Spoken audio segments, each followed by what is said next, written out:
Serious. Former cult members or friends of cult members of Reddit. What is your creepiest, scariest or most disturbing story, and is that what made you leave?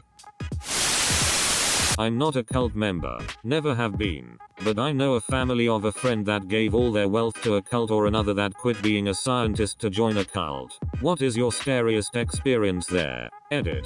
Thanks a lot for the overwhelming responses, guys. To all those people who were in a cult and left and found better things, you guys are awesome to be able to break away. To all those who have family or loved ones still in cults which suck the life out of you, I hope they realize it soon and get out of it soon. It's never too late. Thanks again for the responses, Reddit. I was part of a fundamentalist Christian cult known as AskReddit. Recent scandals have hit the news about the cult leader Bill Gothard when over 50 women came forward with allegations that he sexually harassed them. But that's only scratching the surface. Let me tell you my scariest experience, and just keep in mind, I'm far from the only one. First off, throughout my childhood my father and sisters abused me sexually, since the cult taught a strict familial hierarchy, with the father being top dog, then mother, then children in order of birth. As the youngest I was bottom of the totem pole. My father would twist Bible verses to justify rape, death threats, and more. Because ATI is a homeschool cult, it was really handy to cover up the abuse from any prying eyes. My home was a prison for 11 years until he died of a massive heart attack. And that's not even the scariest experience. Fast forward 2 years. I'm 13, with a mother who's frantically fixated on me being a troubled child because 1. I dared resist my father's advances and argue against the abuse I was suffering, gaining me the reputation of rebellious. 2. I'm severely depressed because I'm a freaking rape victim and depression is considered sin. And 3. I asked too many questions as to why we believed the things we believe. You don't ask questions. Needless to say, so she calls some cult members here and there, pulls some strings, and long story short, she gets me placed in a secretive program called the Log Cabin Program. They tell her very little details about it, and she tells me even less. All I know is I'm about to move to Oklahoma for a while to be fixed by nice counselors because I'm a dirty sinner. Wednesday, the 11th of July, 2001. I'm dropped off at a lockdown compound in the middle of nowhere near Skiatook, Oklahoma called Eagle Springs Training Center. They pose as a residential childcare facility for appearance's sake. This means my mother literally signs over custody of me, her own child, to a bunch of strangers in a compound in the middle of nowhere, and leaves me there and goes back home far away. They assure her I'm in good hands. For the next 2 years, I am tortured, brainwashed, starved, sleep deprived, threatened with a shotgun, punished, humiliated, interrogated, and terrorized. I lose 40 pounds in the first month or two.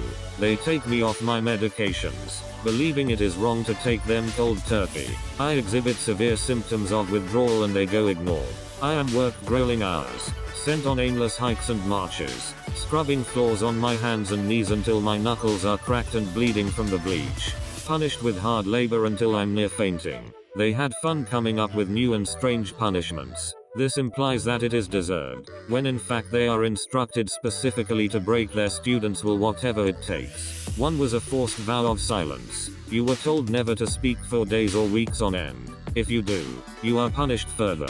I was given tasks designed to fail. For example, extremely short time limits on difficult tasks. In order to be punished and humiliated, I was forced to grovel and confess humiliating sins, existent and non, in front of the 30 or so members in the compound.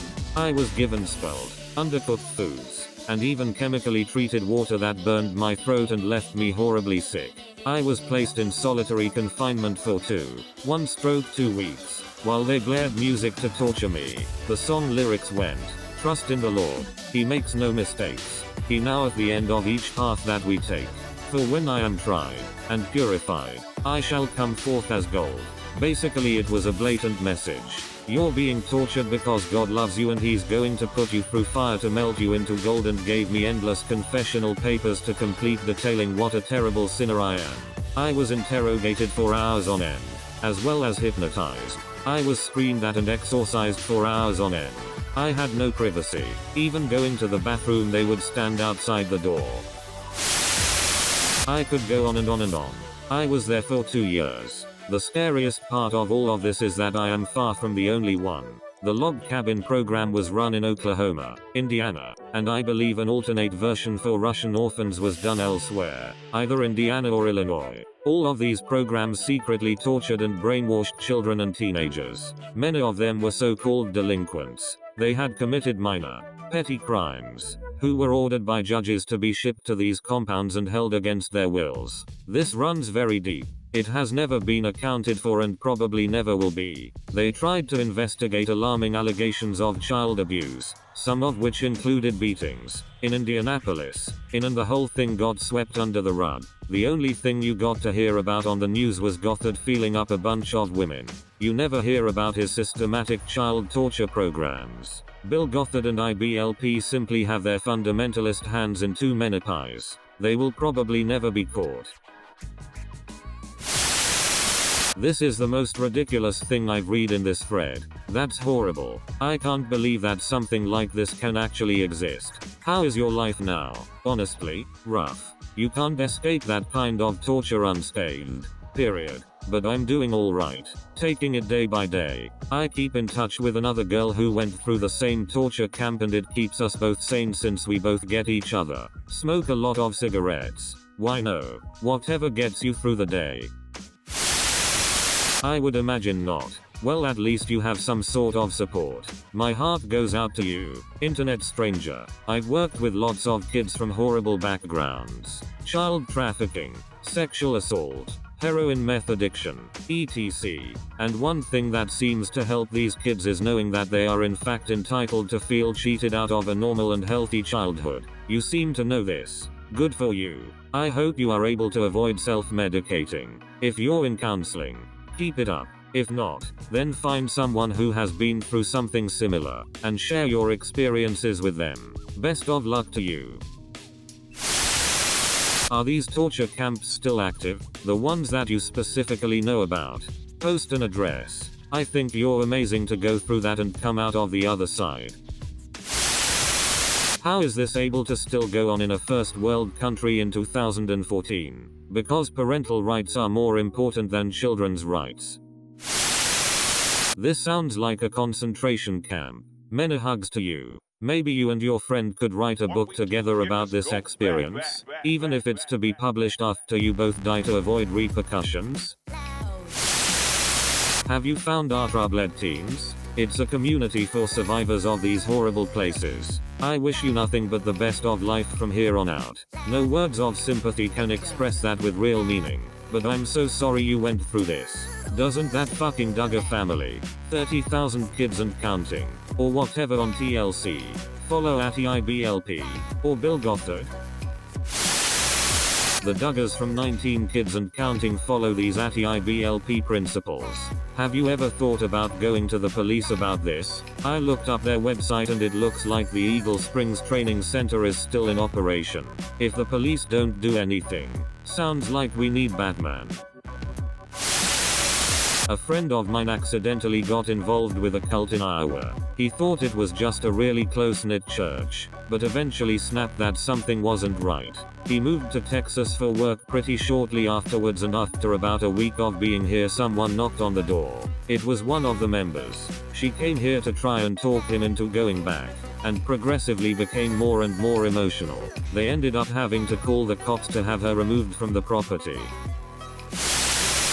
Harvest Baptists? I live in Iowa. They look like a really close church, but they have weird facilities in the middle of nowhere for troubled children, and it's obvious something's up. I can't say for sure. It was a long time ago, but that sounds very familiar. I know it was Baptist, and he talked about the different locations they had for people who needed extra prayer. He wasn't in it long enough to see the other places, but he knew a lot of it involved children who had lost the path. That's probably it. I know there are a lot in the Fort Dodge area. It gets confusing because there are lots of Baptist churches that are pretty normal, but Harvest Baptist is just scary. I grew up on Guam and attended Harvest Christian Academy, Baptist, from kinda till middle school. My goodness, it was hell. At the time I couldn't see it because I was so brainwashed, but the whole school community was a cult. They brainwashed and forced Christianity onto students constantly, and if you didn't convert you were segregated from the community. As a Christian school I understand that you would want to influence students to your religion, but no way should students feel left out because they have their own set of beliefs. Other really odd things they made me believe was wearing too short of a skirt or shorts were sinful and ungodly, because we are allowing Satan to control our body to manipulate the minds of our peers. They even made me believe that watching movies that were not rated PG are sinful and I should stay away from them. Pop culture and music was also not accepted and were banned ungodly. They went as far as saying students, mind you I was in kindergarten when this rule was enacted, can't bring items with characters such as Pokemon, Powerpuff Girls, and Harry Potter, because they are depicted with superpowers that only God can have, thus it is unholy. The hardest thing to do was finally growing up and realizing how much BS was being fed to me and begging my parents to get me the hell out of there. After leaving I faced repercussions of old friends turning their backs on me and teachers looking down and shaming me. Overall it was a terrible situation, and I'm so glad I left that place to experience a better high school.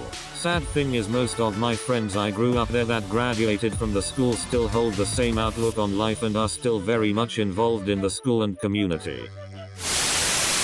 That is scary. Live in Loa. Didn't realize there were cults here. Cults are everywhere. Hell, just ask the poor kids who were raised Jehovah's Witness. I have a friend that left the church at 17. She was ousted by her family. She's 30 now and they still have no contact.